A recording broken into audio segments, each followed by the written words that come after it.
Hello and welcome to your energy reading for the month of September 2012 using Feng Shui Astrology and the Tarot. Now before we get into the Feng Shui Astrology, we have something else happening as far as energy is concerned this month. We have an equinox and that's going to be happening in the wee hours just into the 23rd of September. Now, if you're in the southern hemisphere, it's going to be your spring or vernal equinox, and you're going to see rising yang, lots of focus on activity and things starting to happen. Here in the northern hemisphere is exactly the opposite. We have the autumn equinox, so the days are going to start drawing in, the nights are going to get longer. We're going to start to feel we maybe want to, kind of draw the curtains, put the heating on, and almost hibernate a little bit. Now, the thing is with equinoxes, what happens with that energy shift is it's really, really quick. If you think about a pendulum, at each end of the pendulum we have a pause, and think about that as the solstice, which is the midwinter and midsummer solstice. So there's always a little pause, so the energy doesn't shift very, very quickly at solstices, but the equinox is right in the middle, so the pendulum is kind of swinging through and going up to the other side. So the shift will happen very, very quickly. Depending on where you are will depend on how that affects you, really. Now in Feng Shui Astrology we also have another energy change going on as well, and we can kind of throw them all into the mix, I suppose, and see what comes out. But the energy shifts around the 7th of September in Feng Shui Astrology. Now in August we had a very heavy, strong, grounded mountain energy, which you might have liked or you might not. In September, we are moving into what is known as the lake energy.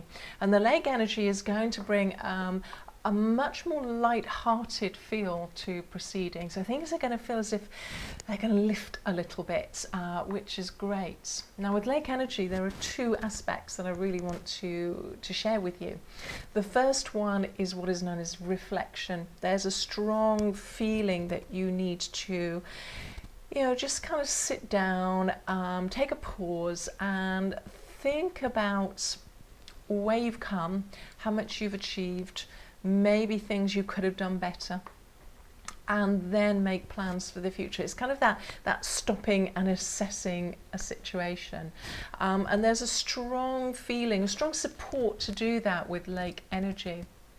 I always think of myself sitting by a lovely, glass smooth lake with a nice glass of wine, the evening's coming on. It's kind of that feeling that you can go just relax and think about things. So that's a nice thing to start to do this month. The other aspect of lake energy is this light-heartedness, this almost feeling that you want to have fun. You don't want to have fun at other people's expenses, you want to have fun with other people. So a feeling of kind of pulling together, shedding your burdens off, and just kind of enjoying yourself. And why not? Why not? We all need to do that.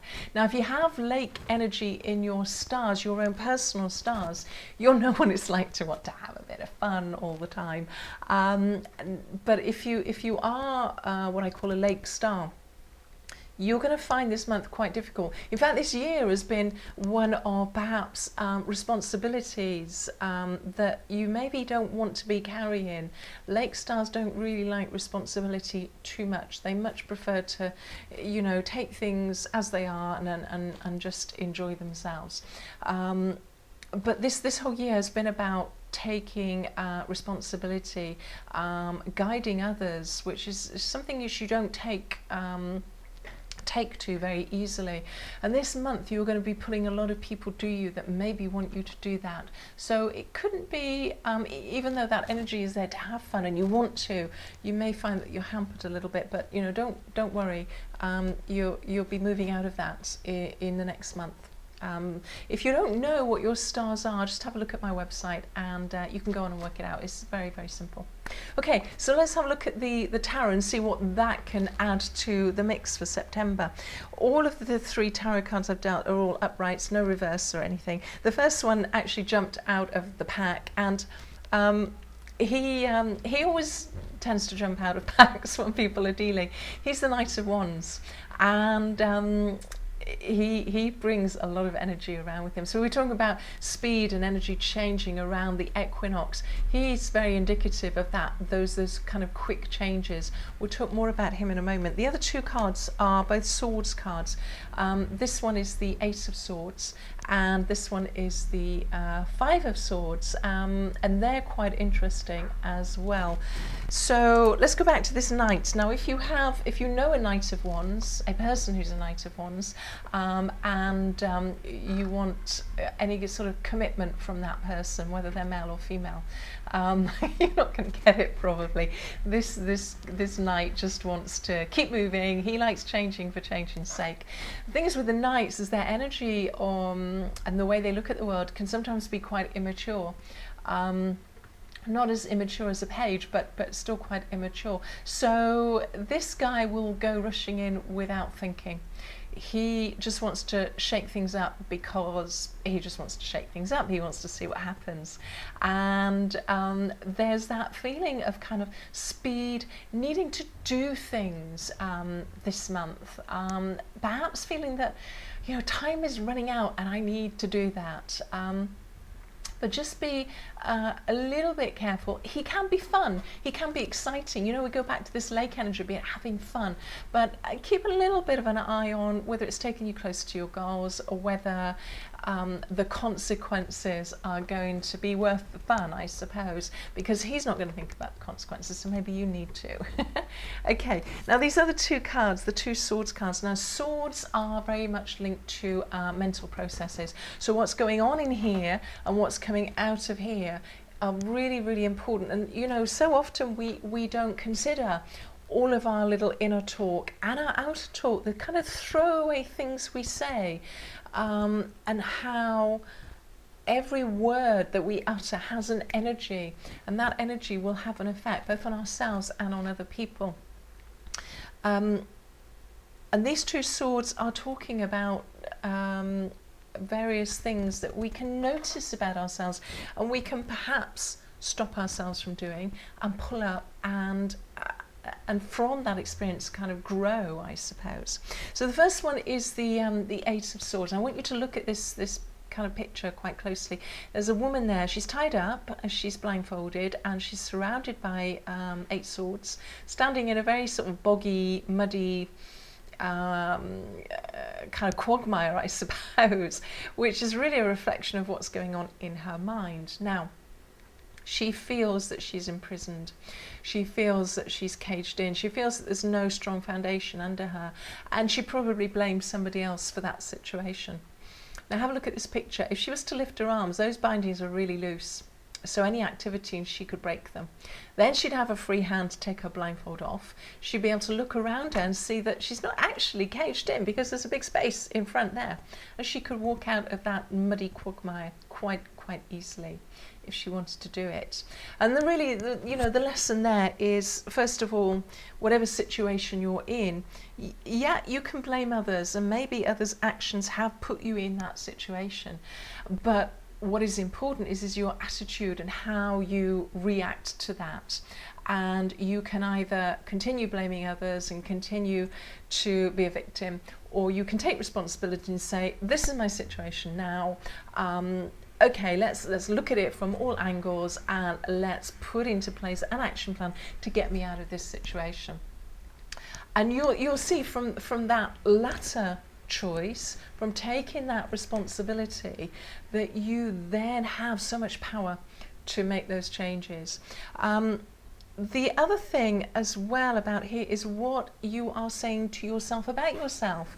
So, do these thoughts sort of come into your mind? Are you saying, oh, why are you so stupid? Or, God, look at your big nose and all that sort of stuff. What are you speaking to yourself? Because your mind and your body is taking all of that on board.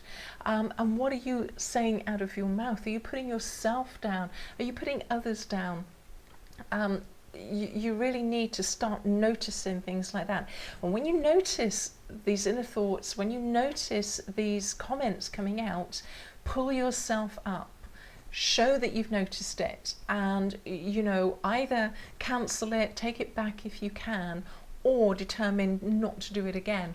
And the more you can start to notice that stuff, then the less you will actually do it. And the more progress you'll make. And you'll generally be probably a very much happier person as well. And you won't feel like you're in a prison.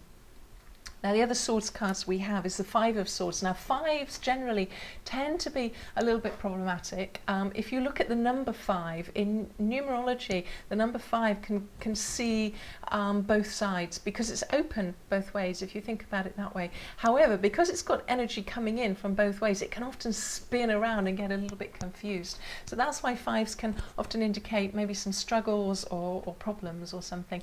On top of that, we have swords as well. Now, this guy has got a bit of a smirk on his face. He's holding the swords.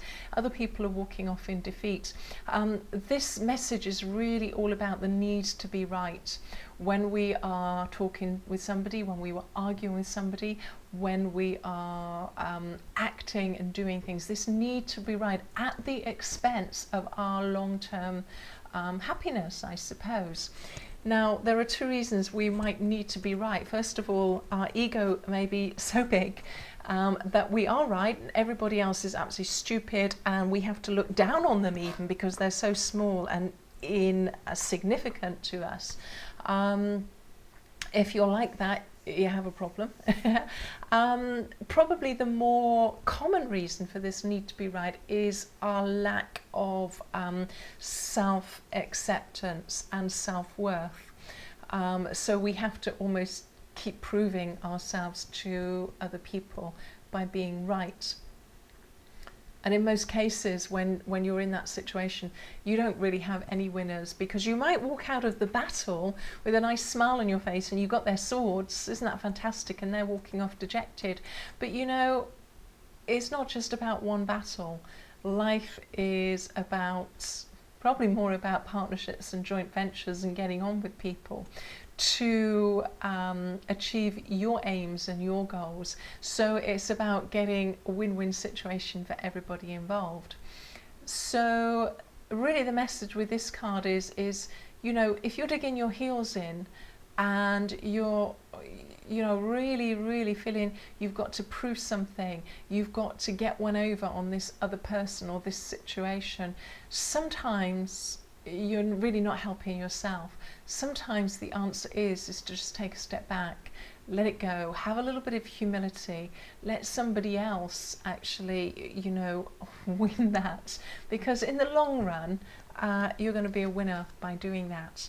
And that's really the message with those swords cards. Both of those swords is to really pull yourself up when you're doing this you're carrying out this kind of behavior that is almost self-sabotaging. Really, you don't need to do that.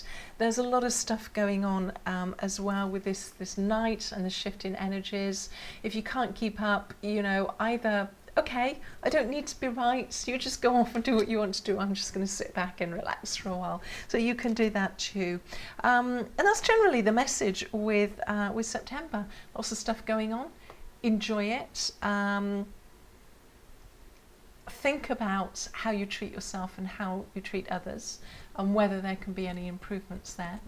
And I will see you next month. If you want any more information, you know by now my website is at the bottom of the page. Have a good September.